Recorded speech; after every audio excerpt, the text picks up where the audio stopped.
Hey, movie friends. Welcome back to Raiders of the Lost podcast. This is Anthony. And this is James, and today we're doing an episode on Parasite, which was one of the best films made in the last decade for sure. It was a surprise hit. It was mostly unknown.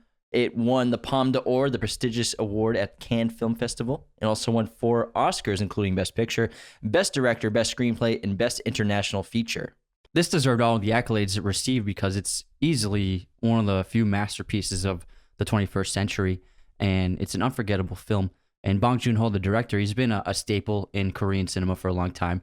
He did Mother, he did Snowpiercer, The Host, which I think is one of the best monster movies ever made. Okja. And Okja, yeah. So he's been very prevalent, and he's been sneaking into American cinemas, especially with Snowpiercer and Okja. He loves to tell these fantastical stories to talk about incredibly important themes like social class and the meat industry. And so he's always throwing these socio-political themes and environmentalist themes into his films in a brilliant way. And I can't think of another filmmaker that tries to talk about the world at large with every one of his films. I think maybe Adam McKay now with The Big Short, and I think his new film that stars DiCaprio and Jennifer Lawrence. Oh yeah, his recent string of films. Yeah, so his recent films are going to be very socio-political based. Like I think that one's on about climate change. And yeah, Bong Joon-Ho wrote and directed this film. It's about greed and class discrimination that threaten the newly formed symbiotic relationship between the wealthy Park family and the destitute Kim clan.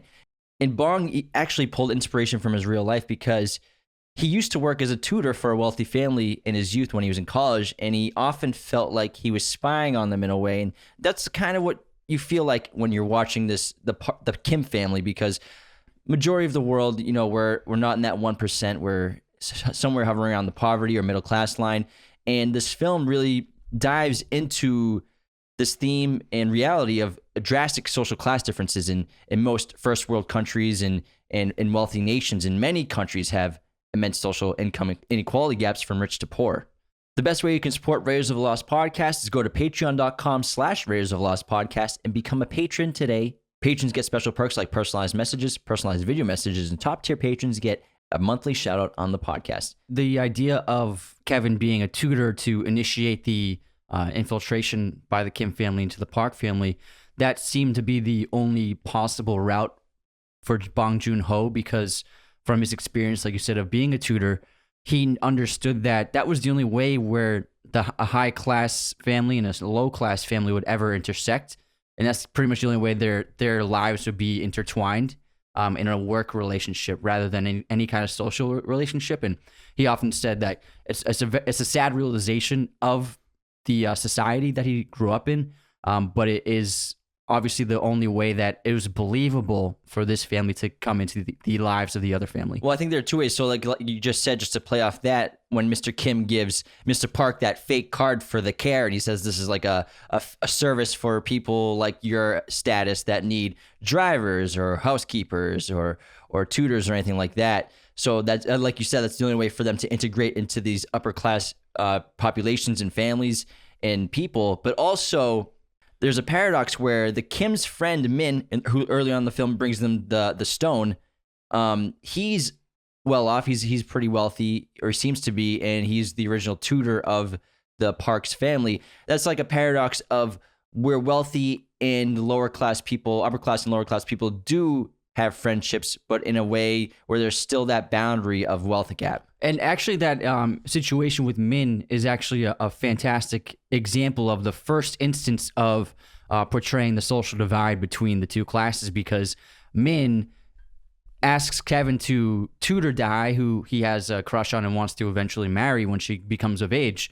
And when Kevin asks him, why not ask your college friends, because they're obviously intelligent, and Min says he doesn't want to ask like those drunk college assholes because they'll try to like sleep with Dai or steal her away from him. So this is a situation where Min thinks so lowly of Kevin that he doesn't think he's a threat to steal this girl from him, and that's why he goes to Kevin to take the job from him as his successor, because he doesn't see that Kevin could ever take his place, which is the first instance of showing the perception of the higher class towards the lower class. It's a great point. And just to do just a quick background on South Korea, because this film is about the social class divide. And in South Korea, it's not, there isn't a widespread poverty, but there is about 15% poverty within the entire country, which is very high.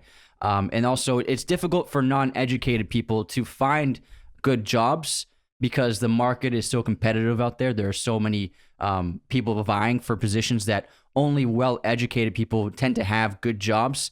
For example, the Kim family, and they're hired part-time by the pizza place to make boxes. That's actually a very common thing in South Korea for people to be employed part-time. So they're often on temporary contracts with low wages and no benefits. So it's very difficult for people who are in those situations to ever get out of them because of the way that system is in place. Where in America, yes, there are people who are freelancers and there are temporary contracts, but it's not as widespread as it is in Korea. So that makes it difficult for people to move up the ladder.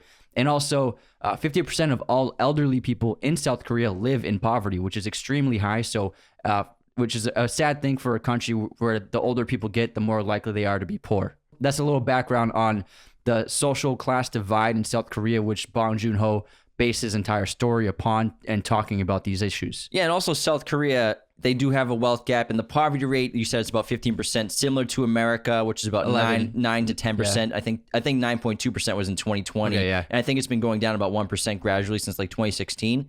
But again, both these countries, high poverty rate, but I think the social class differences, like you were talking about in South Korea, are pretty drastic. And another example about social class difference in South Korea is North Koreans obviously some of them try to escape if they can from that country, and they obviously have to escape only to South Korea. It's the only place they can really go. And I believe once any person that escapes from North Korea sets foot in South Korea, they become citizens of South Korea automatically. However, once you're still North Korean to all South Koreans, and you are literally the bottom of the class chain in this hierarchy of wealth and social status, and you are almost below human compared to the other South Koreans because you're from North Korea. So that's another example of this immense social class divide in South Korea. Yeah, and it's also the perception that lower class citizens have on the ultra wealthy, where they kind of live in fear of them and intimidation. Bong Joon-Ho actually has a quote in an interview where one of the inspirations for making this movie was that when he was shooting one of his previous films, and mind you, this guy is a very prominent filmmaker. He's not super wealthy, but he's very successful in that country, but he's not ultra wealthy. He's not that 1%. And so he was filming a scene in a very ultra rich house, and he said that he was so intimidated and afraid of causing harm to any item in the house that his hands were shaking when he went to throw something in the trash can, because the trash can was some kind of robotic automated, it lifted the lid on its own, and it was super quiet, and it apparently cost like $2,500 American dollars to own. And so even Bong Joon-Ho, he showed that he had a sense of fear and intimidation just being in this ultra wealthy house. Hey, listen up, aspiring screenwriters and filmmakers. This episode is sponsored by Writer Duet, the new standard for screenwriting software. So if you go to writerduet.com/raters and sign up, you will get a special 30-day free trial of any of their subscriptions. And we know many of you listening are aspiring filmmakers and writers. James and I like to write in our free time. And if you know screenwriting, you know that the formatting is very complicated and complex. And first-time writers, no one will read your screenplay if it is not in the correct format for screenwriting. So definitely get on this. So many programs out there, they cost so much money. It's kind of like a wall between you and trying to finish that script.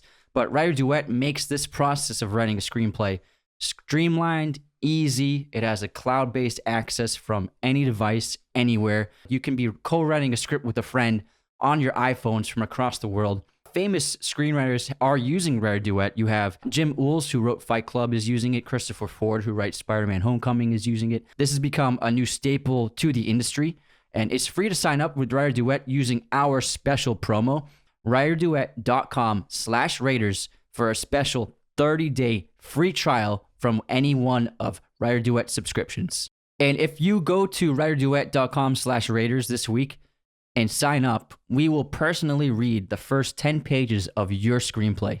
And just to stay on this topic for a little bit longer, there are other countries like Mexico, who has a poverty rate of 43% in 2016, and India, who has a poverty rate of 66%. 2/3 of the population in India is living in poverty, and over 30% of their population is living on an income of $1.25 a day or less. And so there are more drastic examples of this immense social class and wealth gap. And obviously, this film deals with the theme of capitalism.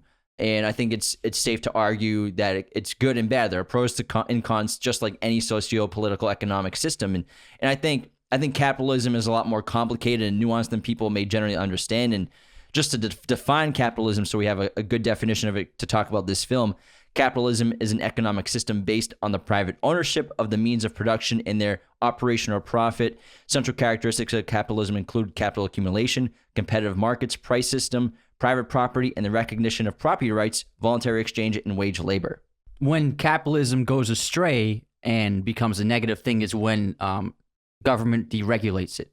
And that's when corporations can become villains to society. So capitalism can work as long as the regulations are strict and adhere the rules in place for these corporations and the wealthy. So in order to have a successful capitalistic society, you need heavy regulation. Yeah, but that seldom ever happens. I mean, What's good about capitalism? Major driver of innovation, wealth, prosperity. I mean, we wouldn't have smartphones. This podcast wouldn't exist. We wouldn't have the technology we have today without capitalism. However, it can lead to obviously inequality, market failure, extreme damages to the natural environment, encourages mass consumption of goods and material items, and also boom or bust economic cycles. So obviously depressions and everything like that, and which can hit people horribly hard. And so there are pros and cons to capitalism. And I think Bong Joon-Ho, especially from being from South Korea and first world nations, he recognizes the serious inequalities that result from corrupt capitalistic systems and social class systems. Yeah, exactly. And the Kim family represent the entire lower class of the society, where this family is stuck here. They live in a semi-basement where it's very common for people in that society to live in these kinds of apartments where it's half underground and half above ground. And it's an unbelievably metaphorical image when you see the contrast of their apartment and the Park's house. And Bong Joon-ho felt that it was important for these two classes to intersect, which set up the entire story. But he's really great with how he wrote this story, because it has a very long second act, where the first act establishes the Kim family coming up with a plan, and then the plan itself being carried out takes about 40 minutes. And so it's it's rolled out story, which is so brilliant as it unfolds, and it's very unpredictable. So he captured what he wanted to do in an amazing way. The funny thing is how you just said that the Kim family is coming up with this plan. I don't even think they're coming up with it. It seems like they've done it so many times before that it's just like once the chain reaction starts, every other part falls into place. So it's almost like they don't even know that they're doing it. That's why I think when Kevin first gets into the house and he like gets the opportunity, I can get Jessica in here to work too. And then it's kind of spiraling and then the conversations they have, like when they're at the driver's buffet, like, we're eating at a driver's buffet. This is amazing. This is the luxury. And they're talking about how ignorant and gullible all these rich people are. It sounds like this is a scheme that they've been doing their entire lives, something they've been doing since the kids were children, obviously. And also what's interesting is there's a line where Mr. Kim is listening to his daughter Jessica talk on the phone as a fake representative of that company, The Care, and she's doing a great job acting. And then he says something like, she would make a great con woman someday. It's like they don't think that they're con men, which is ironic because they are conning this family out of their wealth and getting into their lives. But I think because of the social class divide and how they perceive the upper class and wealthy, they don't think that they're classified as con people. They're just trying to get by. That's exactly the point, because in that situation, these kinds of people, the only way they can ever find any kind of success is if they try to cheat the system. Hence, Jessica helping forge Kevin's documents and lying about themselves and cheating each other person out of their job to hire the next member of the family, because that might be the only way that a lower class citizen can ever rise the ranks, is to kind of fabricate themselves and cut around corners and maybe try to cause other people to lose their positions. So I think that Bong Joon-ho is saying these people aren't bad. They're desperate and they're just trying to survive.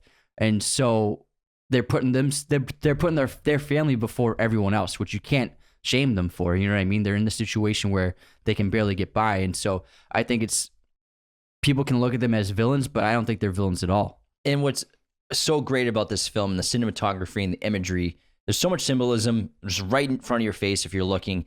And I think one of the most powerful ways to show this is obviously the contrasting of the semi-basement apartment, which these do exist in South Korea. They're very common. Thousands and thousands of people live in them. And then the contrast with this epic mansion of the parks. In the opening shot of the movie, it's brilliant. It's that look of from the Kim's basement, from their semi-basement through this dirty glass window. There's drying socks hanging on like a light, and then you just see their perception, their view of this rectangle window is in their impoverished neighborhood. And then contrast that with the parks in their mansion. They also have a rectangle view outside of their living room, but what do they see? It's enormous, and they see all this green, their beautiful backyard, the sunlight's coming in, and these bushes, and like I think all this green is probably representing money or cash or wealth, versus the Kims have no green in their home, no green in their life at all. So there's a lot of contrasting symbolism. Let's just stay on this topic for a while. So another example is from the Kim's window. What do they see? They see drunk guys pissing out on the street near their home. And the parks, what they see, like you said, is the greenery, but also you hear wind and you hear birds, and it's peaceful. You don't hear any city noises. All you hear is nature. So it feels like you're in a different country. And also, I love this shot when Kevin first goes to the park's house and he buzzes the door, and the housekeeper opens the door, and it opens itself, and it just like cracks open. And immediately, the first thing you see are bamboo branches with leaves, and you can hear the wind. Right when the door opens, you hear like the peaceful, calming wind, which is something he's never experienced before, and that shows the representation of the park's world compared to the Kim's world. And also the opening shot of the Kim's window, and then the camera pulls down and reveals Kevin on his phone.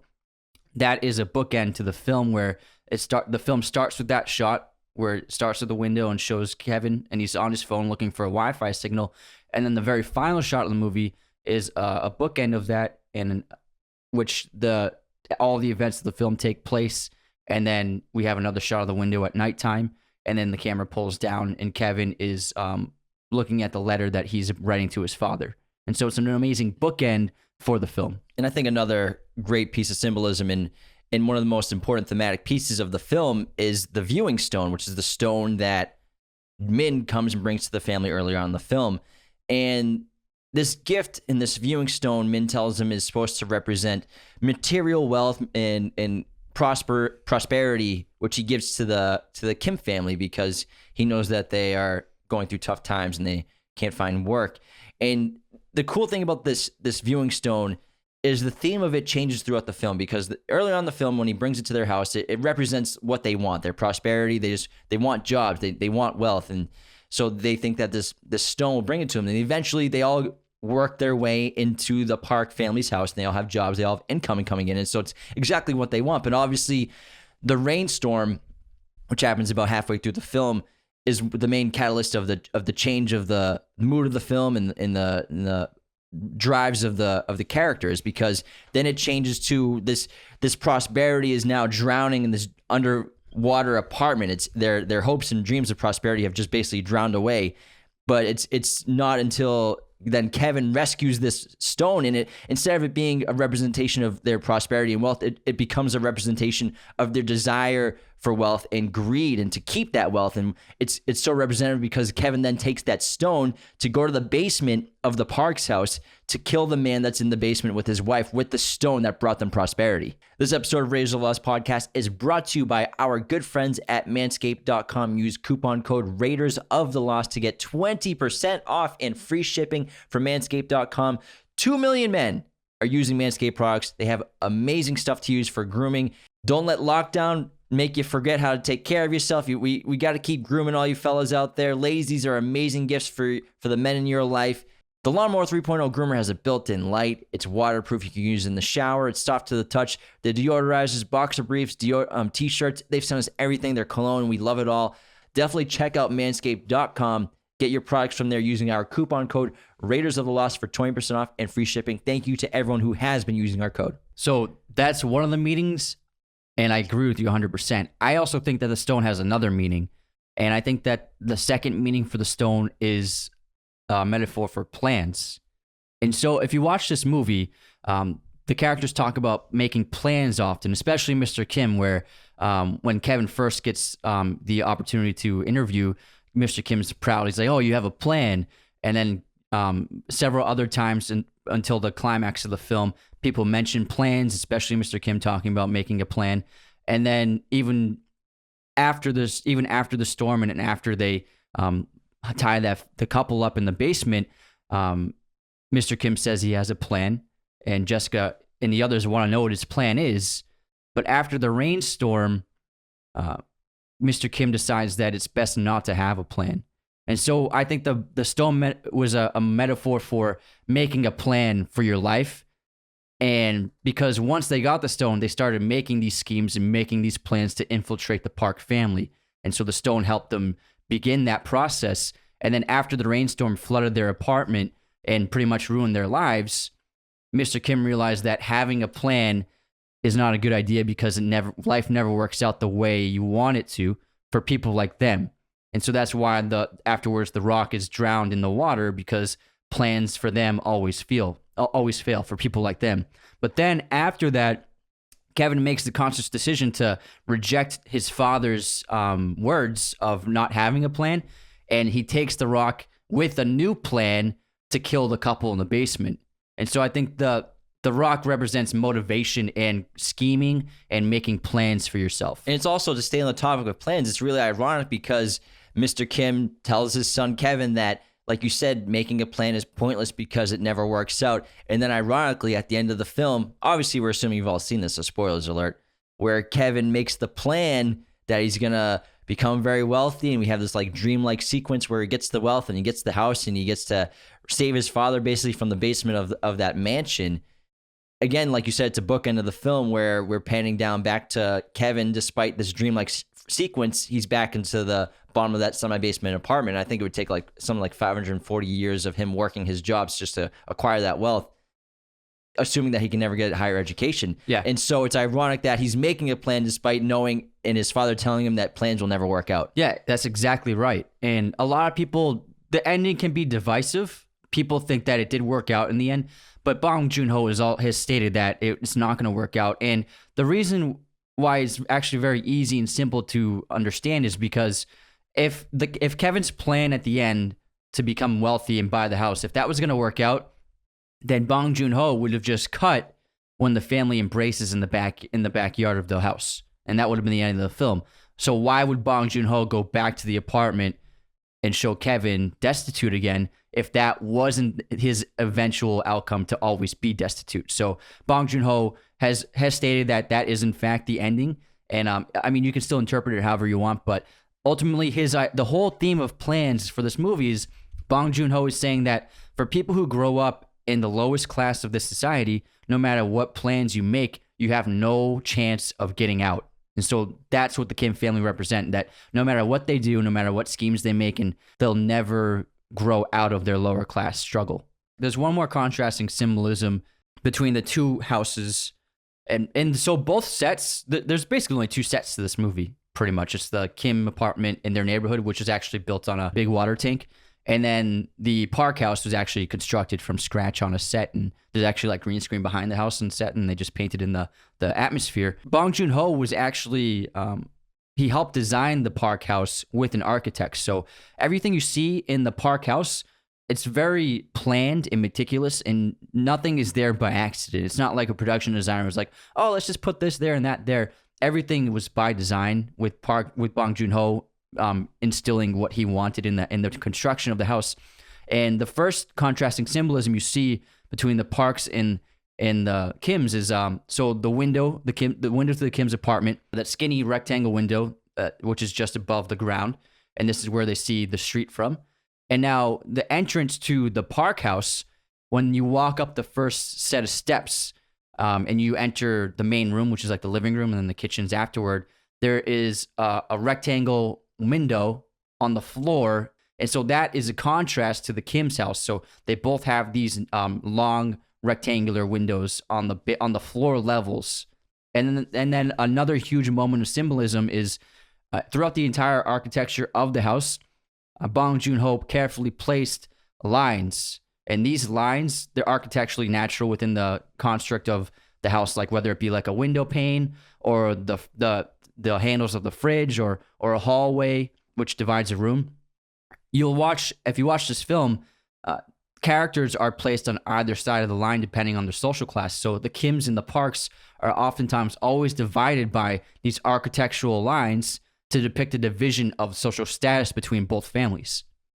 And I think another example might be the Ramadan scene where Madam and the Park family are coming back from was supposed to be the camping trip, but it flooded. The river flooded, so they're coming back, and obviously the Kims and then the former housekeeper and her husband are fighting over the cell phone, and there's food everywhere. And then she says they're 8 minutes away, and she wants to make Ramadan. And Ramadan was actually created by the wording was created by the translator of the film, and it's a dish consisting of 2 different types of instant noodles, as well as spicy seafood flavor and black beans, which you can obviously say is a common meal for obviously these families in poverty or someone living in poverty that can't afford something better. And then they also put sirloin in it, like very expensive high-end meat. So maybe it's a combination of these 2 social classes in a dish, and then who consumes it are the wealthy people. That's a great point. I love that. That's fantastic. That's absolutely true. It has to be. I think that's right. And one of my favorite hidden clues in this film actually pertains to the dining room table.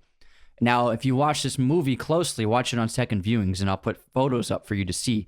In the first half of the film, the dining room table has 6 chairs at it because there are secretly 6 people in the house. So there's the Park family, there's 4 of them, and then Moon Gwang, the housekeeper, and then Moon Gwang's husband, Gun-se, who is secretly living in the basement. So there are 6 people in the house.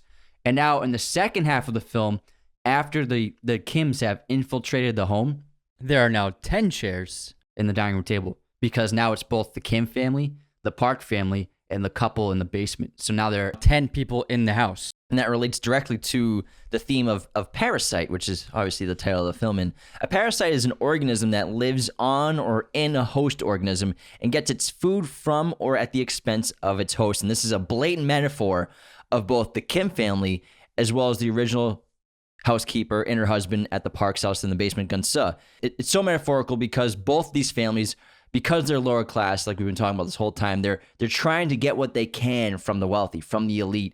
The only way, like you said earlier, to escape their social class is to try to suck the wealth from the upper class people. That's absolutely true, but I also think the Parks are 100% parasites too, because each member of the Park family depends on someone else.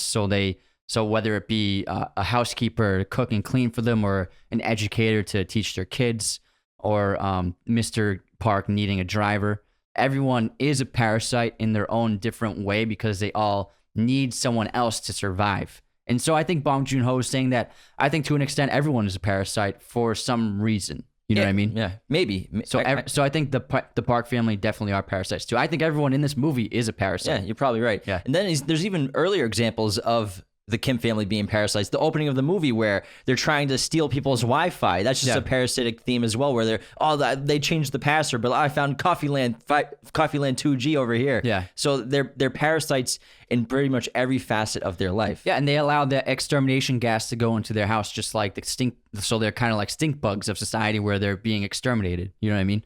So I think, it's the easiest metaphor to make for this movie, but I think that Bong Joon-Ho is actually saying that to a certain extent, everyone is a parasite. This episode is also sponsored by movieposters.com. Use our special coupon code Raiders15 to get 15% off your order today. Movieposters.com is the #1 site to get your posters online today. Don't go to Amazon. I know it's free shipping, but trust me, the quality is not the same standard as movieposters.com. If you're watching on YouTube, you can see that our set is decked out with these incredible posters. High quality. The printing is top notch. They have all sorts of sizes of posters, pretty much every movie you can imagine. They have framing, backlighting. They can put glass on your posters. If you're a fan of movies and you're a fan of TV shows, there is no better way to show that love and express that passion you have than to deck your house out with as many posters as possible. Use our special coupon code Raiders15 to get 15% off your order today. Again, Raiders15 from movieposters.com. Yeah, one of my favorite themes of this film too is smell and the sense of smell and how it relates to these social classes. And there are obviously a few instances in the film where the wealthy notice the smell of the Kims and the other lower class characters in the film in general. And the first time we see this is the Sun Da Song, when he smells both Mr. Kim and Chung Suk in the kitchen while they have infiltrated the house. Mr. Park in the car with Mr. Kim, and also with Madam in the car. Madam and Mr. Park on the couch while the Kims are hiding under the table, which again, that's another metaphor for how they live in the semi-basement apartment. Talking about subways, how the people on subways smell like that too. And when the final example is when Mr. Kim is reaching for those car keys underneath the dead man after everyone's been murdered, and he's clenching his nostrils like he can barely stand the smell of being near this lower class citizen. And then this leads to Mr. Kim killing Mr. Park. So it's a very powerful moment. And I think this symbolism of upper class people smelling the lower class people, obviously it means in the film that all these lower class people smell the same. They smell of poverty. They smell of being poor. And it reminds me so much of The Matrix. The sense, the stench, the smell in Parasite reminds me so much of The Matrix when Agent Smith is talking to Morpheus and he's comparing humans to a virus, and he's talking about how he can't stand it. And he's like, it's the smell, and he can't bear it anymore. He needs to escape this place full of these lower beings compared to him, just like how the Parks in Parasite can smell the poverty and lower class citizens in the film.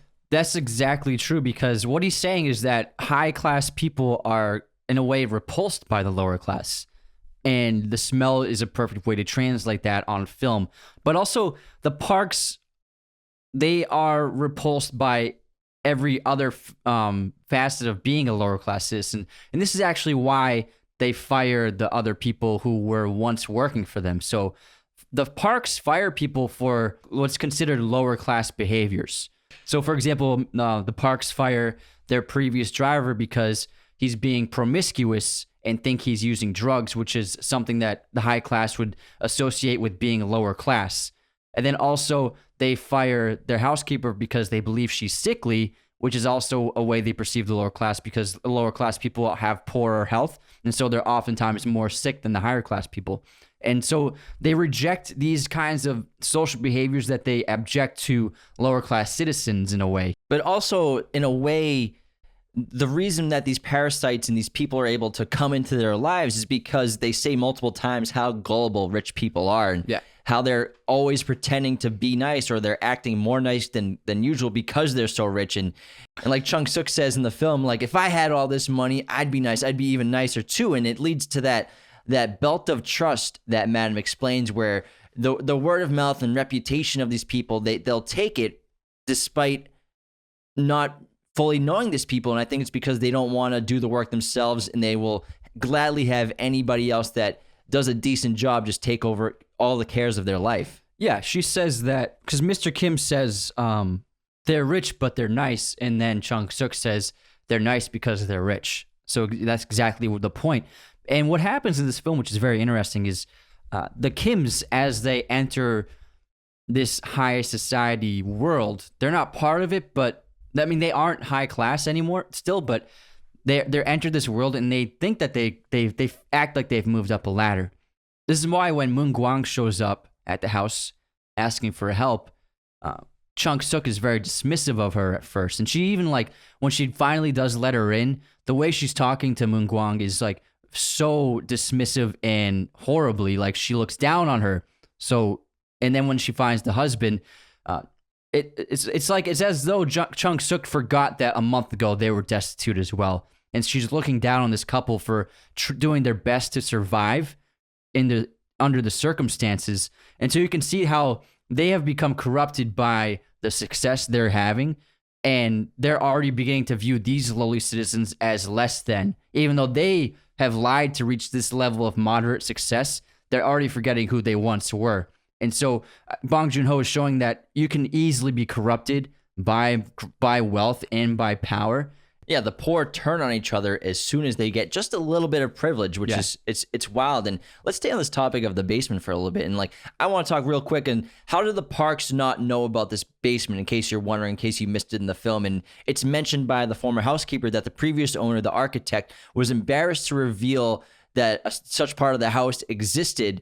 And because it's commonly used, yes, as a bunker for safety, but also for people to hide to evade loan sharks or tax collectors or people you owe debts to. So that's a reason why they said a lot of wealthy homes have these secret bunkers in the bottom of the basement. So the Parks never knew about it or were never told when the house is being sold to them. This basement, again, it's a representation of where the parasite lives. And obviously, Gunsa lives there. He's been there for over 4 years living there, and the housekeeper, his wife, has been feeding him, and he comes out like a parasite to feast and live off the nourishment of this wealthy host that he's living off of. And ironically, Mr. Kim eventually becomes the same character, even though when he's down there, he says, what kind of person would live in a place like this? So he becomes a parasite himself eventually. Yeah, that's exactly right. And the basement is a representation, I think, of the Kim's apartment, the semi-basement, and the ghetto, because it is a very similar situation where they lived in a base. They are living in a basement still,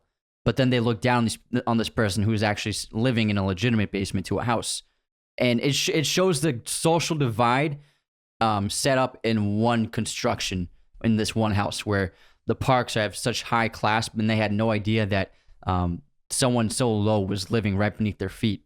Yeah, there are a few other examples of basically, you could say, elevation in terms of showing the hierarchical structure of these vastly different social classes. And obviously, living in the basement apartment, living in the basement of the Parks house versus the Parks living above the floor, living above ground at the top of the city in terms of height. And then also when they're hiding underneath the coffee table and the Parks surprisingly come home, and the Parks, their couple is sleeping on the couch and they have sex on the couch while they're hiding underneath this coffee table, lower beings, basically lower social class. And another great example of elevation displaying social class is the giant rainstorm. And basically this horrible rainstorm floods their entire basement, and it starts at the Parks house when they're hiding under the coffee table. And the Kims, they don't understand how serious this rainstorm is yet, because to the Parks' perception, it's basically just a nuisance. It flooded the river during their camping trip. They had to come home to their beautiful mansion house and just live indoors, and they could watch the rain falling on their beautiful lush gardens while their child is sleeping inside the teepee in the backyard. Whereas when the Kims escape, they have to spend who knows how much time, hours running home and running through the storm. And throughout the entire sequence of them running home, they're constantly going down in elevation. They're going downstairs, they're going down highways, they're going down more stairs, and it's just like the water seeping through the sewer on the street of the Park Street. It's seeping down to the lower levels of the sewer system, just like the Kims are going down to the sewer system, basically, which is their horribly impoverished neighborhood. And in contrast with that, to get to the Parks house, you have to go up the elevation of the hill of the neighborhood. So you got to keep rising and rising. And even when you get to the property, you still have to go up a couple sets of staircases just to reach the level of the Parks. So you have to elevate and rise up physically in order to reach the Parks. Yeah, so Bong Joon brilliantly uses elevation to display the social class differences and hierarchical structure of this economy and social political system in South Korea. And the storm itself, I think, is a representation of life itself and how you can never escape life no matter what you do. The storm also causes the Kims to face the consequences of their actions because it washes away their plan and it washes away their scheme, and they're left with the repercussions of what they've done to the couple in the basement and to the Parks and how they've jeopardized their own lives in the process. And so the storm, I think, is life coming to hit you. And the storm shows the true contrast of the living situations of the Kim family and the Park family based upon how the storm affects them. So for the Kims, the storm ruined their lives. It destroyed their home and it made them homeless. And for the Parks, yeah, it canceled their camping trip, but it also gave them the opportunity to have a nice little impromptu birthday party for their son. And you can see the contrast in the reactions especially when Mr. Kim is running errands with the madam, and they're in the grocery store and going to the liquor store. And she's talking about how beautiful the weather is because of the storm and how it made everything so nice and clean up the air. And she thinks that it was like a blessing in disguise that this storm happened because now it's such a beautiful day for her son's party. And Mr. Kim is right by her listening to all this, knowing that his home was destroyed by this water and by this flooding. And it shows how the higher class society, they don't really care about the concerns or problems of the lower class. And you can see the look on Mr. Kim's face. And King Ho-sung is a fantastic actor, and he portrays this look perfectly, where you can just see the despair and the rage that he's hiding from within while he's listening to Mrs. Kim, while he's listening to the madam talk about how pleasant things are now. Yeah, and I think because Bong Joon-Ho is such a prominent voice in climate change, and he's put this in a lot of his films, I think he's using the storm to show the unequal repercussions of climate disasters and horrible storms. Like you said, the Kims are displaced from their home and they're sleeping in a gym with several hundred other people, whereas, like you said, the Parks just, they have this beautiful day now that they get to enjoy. Yeah, there's a great shot where the Kims are looking for clothes in a pile of clothes in that gymnasium, and while that's happening, Madam is going through her gigantic walk-in closet picking out an outfit for her husband. There's also another social divide situation that occurs a couple of times between Mr. Kim and Mr. Park. And Mr. Park talks about when they first have that first driving session, how he talks about he doesn't like it when people cross the line. And they never really define what the line is, but you can insinuate that what Mr. Park means by crossing the line is that tries to cross the social barrier between them, where he tries. So, for example, he doesn't like it when Mr. Kim makes a little slight jab at whether or not Mr. Park loves his wife in that second driving session they have, and he says, hey, they almost crossed the line. And at the climax of the film, while they're dressed in the Native American attire, and Mr. Kim questions again that Mr. Park might not love his wife, and then Mr. Park says that he's crossing the line. So what he's saying is that you're not an equal to me, so don't even try to speak to me like an equal, because that would be crossing the line. Yeah, he's basically reminding him, he's like, you're doing this for money, so think of it as extra pay for your job. Yeah, so you're not the same as me. Yeah. So that's what he means by crossing the line, and that's another plot, that's another theme that's threaded throughout the film. One of the most interesting characters, I think, in this film is Gun-seo, who's living in the basement of the Park family, and he's like this original, you could say, most blatant example of a parasite in the film. And, he's the one who sneaks up to steal food in the middle of the night. He's the one that was the ghost that Da-sung saw on his birthday night the years before, when he snuck into the refrigerator to eat his birthday cake. And there's this theme, I think, of, in a way, social death, or he kind of doesn't exist as a person anymore because he's been hiding in that basement, in that bunker for so long. And it's not just from hiding, but also from his extreme poverty and the extreme debts that he's in. And that's obviously why he's hiding down there, but he kind of doesn't exist as a human being anymore in a way. It's almost like he could have no name, and he has odd behaviors like hitting the button to show respect in a way to Mr. Park. And he kind of worships Mr. Park as a godlike figure because he gets his food from him, and he shelters him. He's like, Mr. Park provides me with food, so I respect him. And he turns the lights on whenever Mr. Park walks up those opening staircases into the house. And it's, in a way, like I said, it's like a social death or a death of a human being. And he kind of takes on this persona of a ghost, because that's what Da-sung thought he saw was a ghost. And they think Madam almost thinks that there's a ghost maybe in the house, and he is a ghost-like figure, or like a ghost motif in a way. And I think that flickering light is an example showing that. And also, they revealed that he and his wife Moon Gwang, I think that they weren't as destitute as the Kim family was, and you can see that they are actually better people, because once they gain power in the situation for the short period of time, they mock the Kim family for being so messy with that meal they had, with like getting drunk and getting food everywhere, because they say that they have no respect for the artistry of the architecture design of this house, and how they're disrespecting the architect, and they have no idea what art is, and no respect for honor or anything.